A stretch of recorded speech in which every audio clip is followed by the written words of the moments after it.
Hi verse ఈ వీడియోలో మీకు రైతు భరోసాకు సంబంధించి కీలకమైన మార్పులు చేయడం జరిగింది. ఆ మార్పులు ఏంటి, ఎకరానికి 6,000 రూపాయలే ఎందుకు ఇస్తామన్నారు, మళ్ళీ అప్లికేషన్ పెట్టుకోవాలా, ఎప్పటి నుంచి ఈ రైతు భరోసా ఎకరానికి 6,000 విడుదల చేయబోతున్నారు.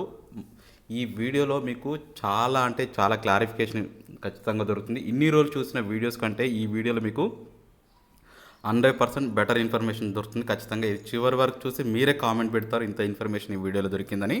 ఇక్కడ మనం పూర్తిగా ఇన్ఫర్మేషన్ కనుక చూసుకున్నట్లయితే, సాగు యోగ్యతతోనే రైతు భరోసా అని చెప్పారు.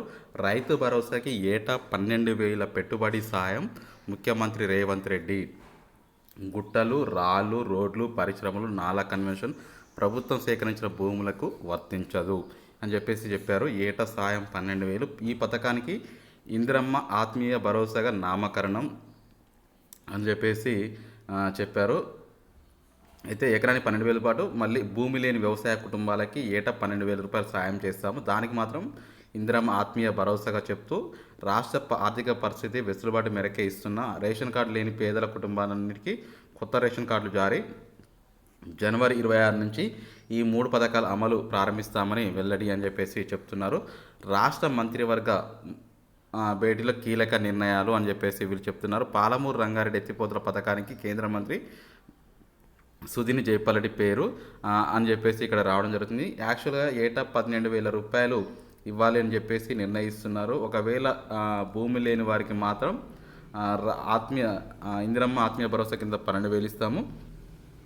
అదేవిధంగా జనవరి 26తో 75 ఏళ్ళు పూర్తి చేసుకున్న సందర్భంగా ఈ 3 పథకాలు అమలు చేస్తామని చెప్తున్నారు. కొత్త రేషన్ కార్డులు, ఒకటి న్యూ రేషన్ కార్డ్స్, 2 12,000 రూపాయల రైతు భరోసా, ఇంకోటి 12,000 రూపాయల ఇందిరమ్మ ఆత్మీయ భరోసా. ఈ 3 పథకాలు జనవరి 26 నుంచి అమలు చేయబోతున్నట్లు తెలియజేశారు. ప్రస్తుతం శనివారం సాయంత్రం సీఎం రేవంత్ రెడ్డి సచివాలయం జరిగిన భేటీలో ఈ విషయాలు చెప్పారు. వారికి రైతు భరోసా వర్తించరు. రైతు భరోసా విషయంలో ఎలాంటి గందరగోళం అవసరం లేదని చెప్పారు. వ్యవసాయ యోగ్యం కాని భూములు అంటే రాళ్ళు, రప్పలు, గుట్టలు, రోడ్ల నిర్మాణంలో పోయిన భూములకి, మైనింగ్, నాలా కన్వర్షన్ ఇటువంటి భూములకు మాత్రం రైతు భరోసా ఇవ్వము అని చెప్తున్నారు.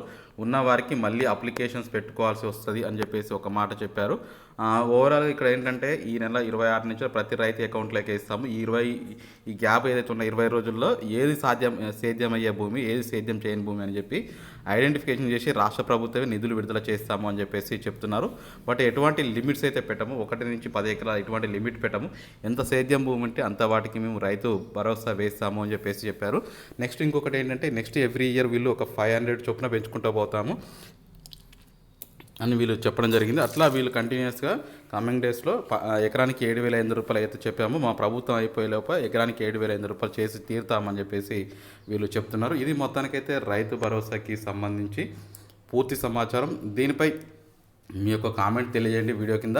దాన్ని బట్టి మనం దానికి సంబంధించిన వీడియో కూడా మీకు క్లారిఫికేషన్ రూపంలో ఇవ్వడానికి ప్రయత్నం చేస్తాను. సబ్స్క్రైబ్ చేయండి, షేర్ చేయండి. Thank you for watching. Have a nice day.